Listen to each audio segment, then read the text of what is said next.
the end of every lesson, your teacher has a chance to teach a lesson about other lessons and the context to enhance.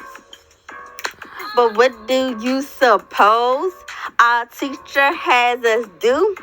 He skips this lesson and makes us present a digital LEQ.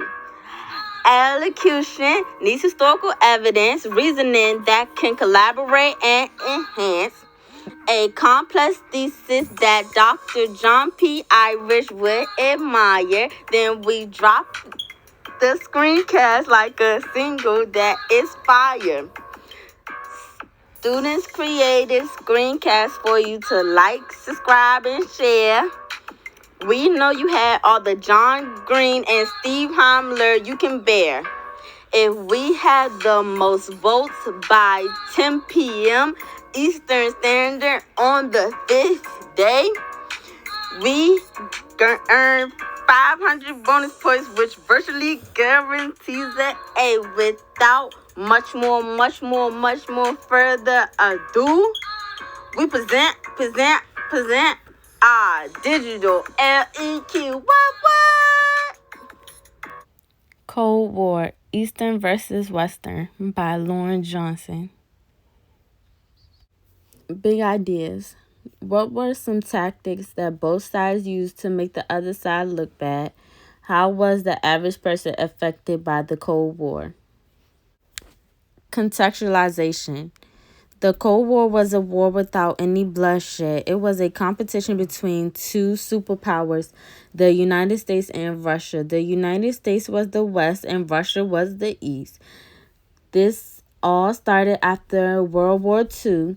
After Hitler was defeated, it gave the chance for countries to focus on themselves, and countries such as the United States and Russia were two main countries competing for the top. The competition in fields such as the race to space and military strength. During the Cold War, each nation used fear tactics to get people from their nation to turn against the other, and after the fallout of the Cold War, the U.S. became a global superpower.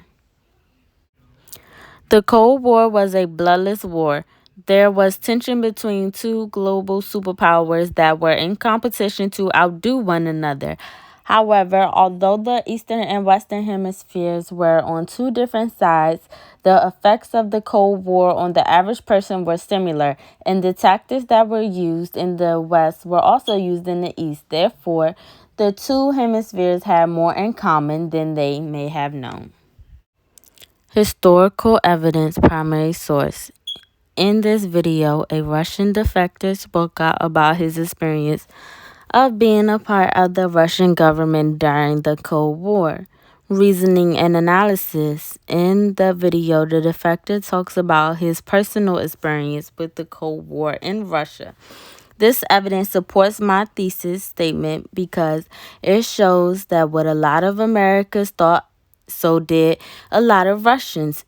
This video collaborates with my thesis statement because it shows how the USSR used the same fear tactics the US used.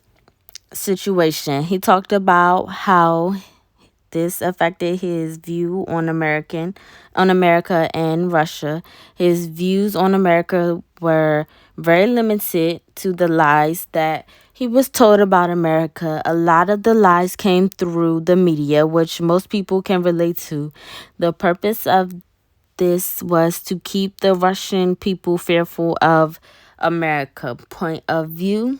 This interview is significant to my thesis statement because he has a personal experience and is a primary source on life in the USSR during the Cold War.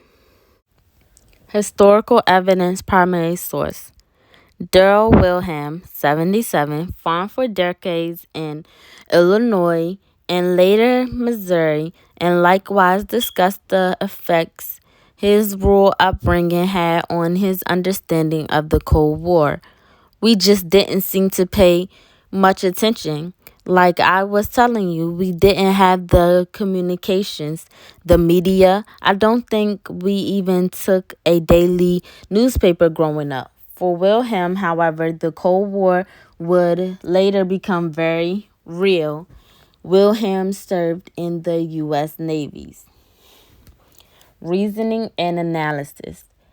This piece of evidence could be used to qualify evidence to counterclaims because Daryl said he wasn't exposed to the war until he joined the military. Situation and point of view.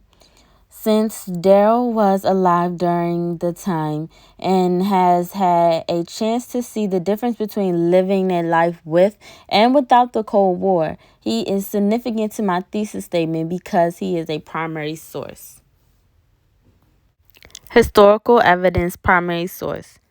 Jerry Ade, 71, replied, "Yes, we didn't think about it in terms of Cold War, but growing up, nuclear arms was on our minds daily."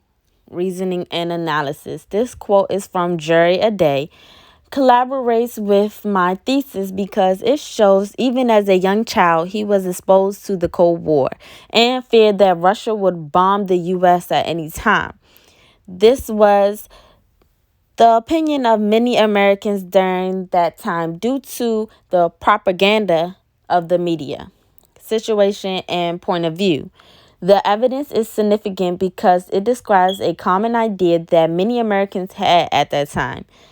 Many thought that a all-out nuclear war could happen at any given time. Historical evidence secondary source. Reasoning and analysis. This cartoon depicts the Soviet Union as a red iceberg ready to sink the metaphorical ship of the United States. On the iceberg, it shows the graves of countries in the Soviet Union had taken over and spread its communist influence to these countries, including Poland, North Korea, East Germany, Hungary, and China. This poster collaborates with my thesis statement because it shows some of the fear tactics used by the United States to turn its people against communism. Source, situation, and point of view. This poster is significant to my thesis statement because it's a fear tactic that the United States used to paint the other side as the bad guy. Historical evidence secondary source. Reasoning and analysis. This is a Cold War memorabilia print, Soviet Russian anti-American propaganda poster. No to chemical weapons. This poster collaborates with my thesis statement because it shows some of the fear tactics used by Russia to turn its people against the United States. Situation and point of view. The poster relates to my thesis statement because it shows the fear tactics that Russia used to make its people fear the United States. Conclusion. In conclusion, competition between two superpowers, the United States and Russia.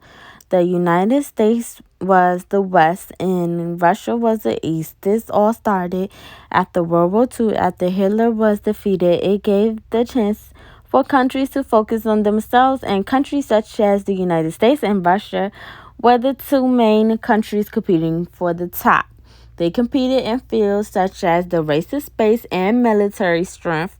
During the Cold War, each nation used fear tactics to get the people of their nations to turn against the other. And after the fallout of the Cold War, the U.S. became a global superpower. And these are my sources. Thank you for watching.